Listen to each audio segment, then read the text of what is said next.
All right, folks, here we go. It's Sheltering in Place with Mir, Vienna, Contact, all running through as a standalone instruments. So I have two sections here. I have Logic acoustic guitar. I have several of these set up Mir as just standalone third-party Mir plugins, even though I'm still using Vienna instrument here and I'm using Contact over here. And then in this particular instance of Vienna, I have the Vienna ensemble running Contact, Mir, and standard Vienna. So I have, this is how it looks. I have my instrument set up here, and we're going to listen to it as an all-together patch first, and then I'll explain the template and why I use these.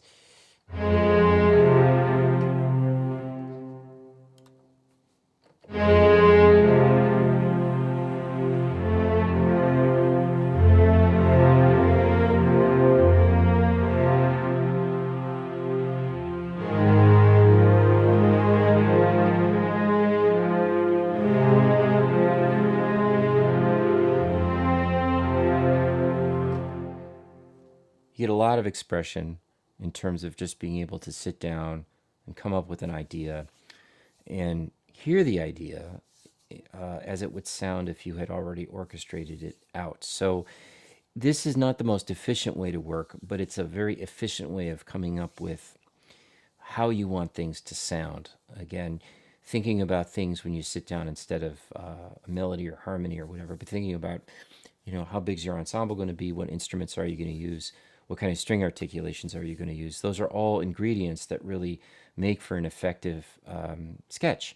So this is just something I do every Sunday night, actually. I sit down and I just improvise, and I come up with a new orchestral template using different instruments, usually Vienna, usually something in Contact.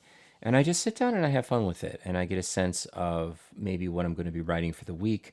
If it's a particular project I'm working on, if I'm scoring a film, I might be thinking about a particular part of the film I'm working on while I'm doing this. But if I'm not scoring anything and I'm on a break, I'll just do this as a just point of practice. And so I have to practice.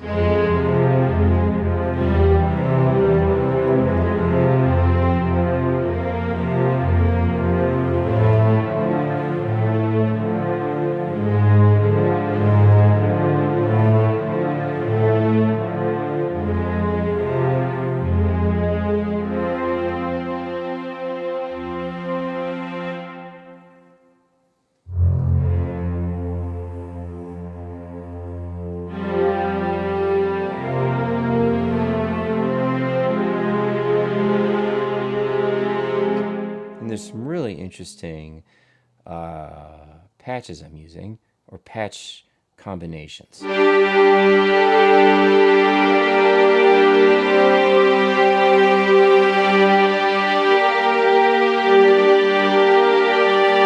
we'll listen to it one at a time.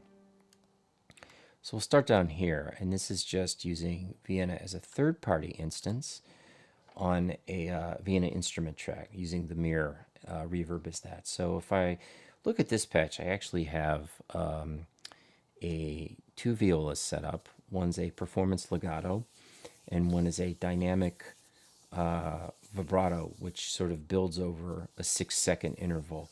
And then I have layered into their French horns. So I'm going to take the horns out for now, and I'm just going to play the viola part.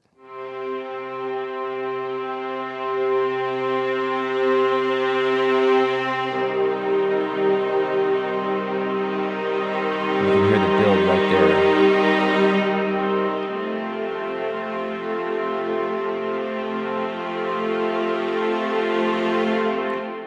Then we'll add the horns in.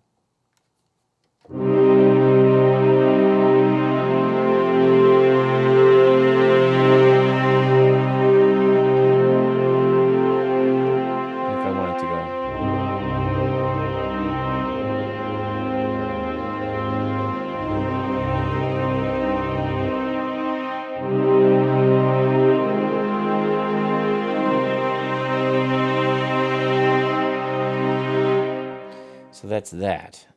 British Drama Toolkit. You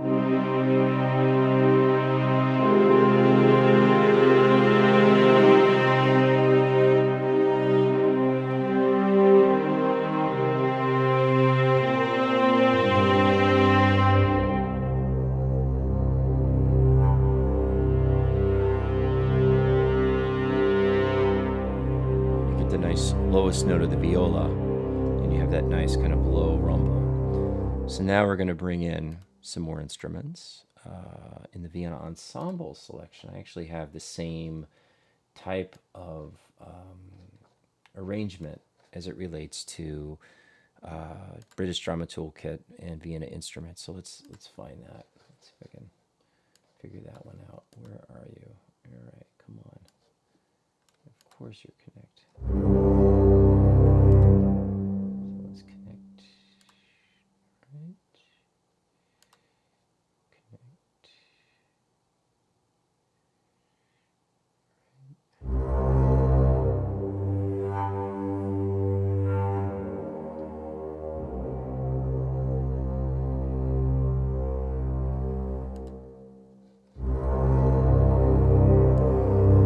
Now we have violas, so we're not going to hear them.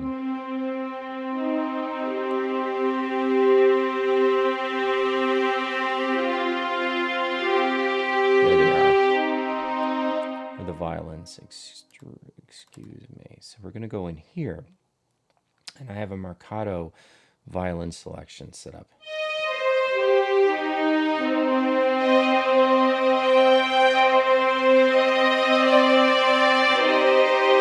I can also set this up for spizzicato.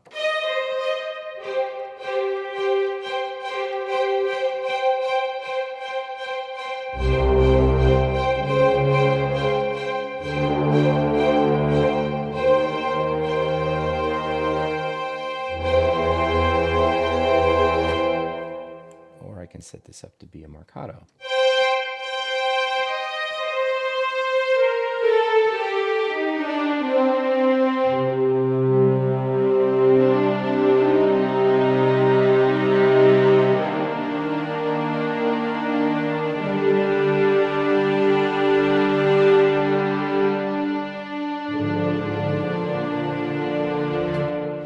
Bad improvisation. Oh well. And then here, I bring the rest of them in. Strings. And this time we'll bring in the string section. And this is the forte piano hit, which gives us that nice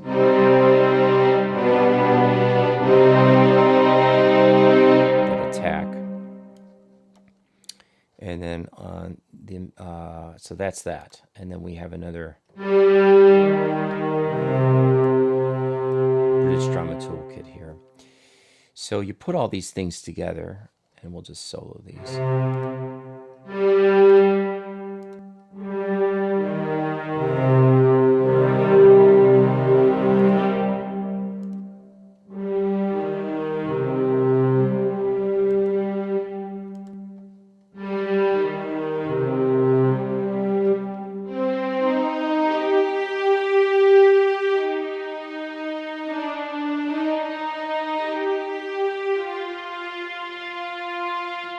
And you bring them all together.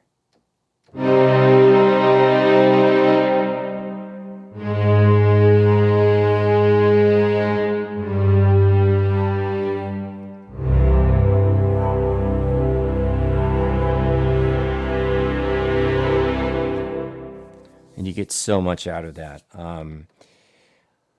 Again, if we look at the Vienna Mir plugin, so that's going to be the next thing we're going to take a peek at.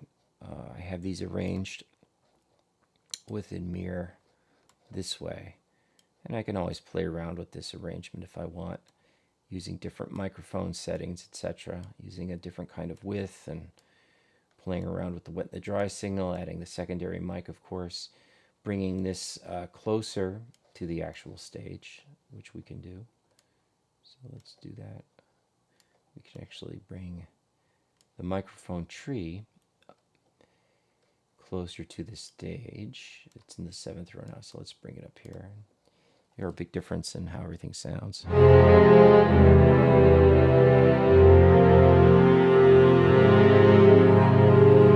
But this is how you coax these things. This is how you bring more realism to what you're doing.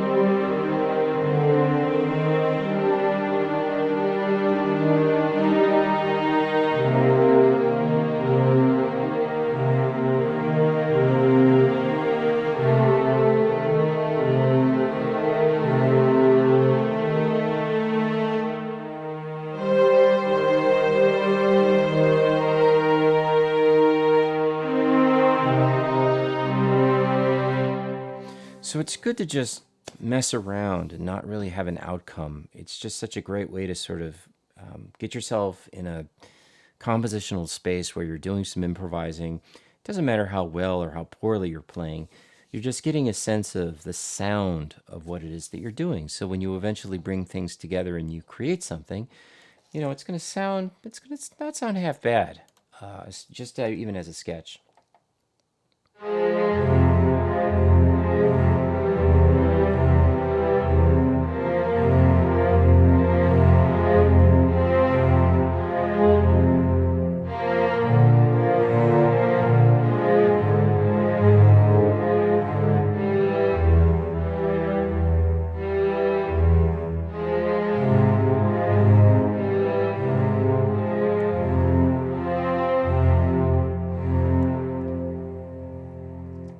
So just, mess around, noodle around. As a clarinetist, I use that expression a lot. But as a composer, you need to do that. You need to practice, and you need to just get yourself used to hearing these sounds so that when you do have to write something under a crazy deadline, and of course it has to be, near perfect, it's a lot easier to do that. So hopefully this gives you a little bit more of an insight as to the interactivity of Mir and why it's an important thing to get your head around as a practice with no outcome, just putting together a template and just playing some music.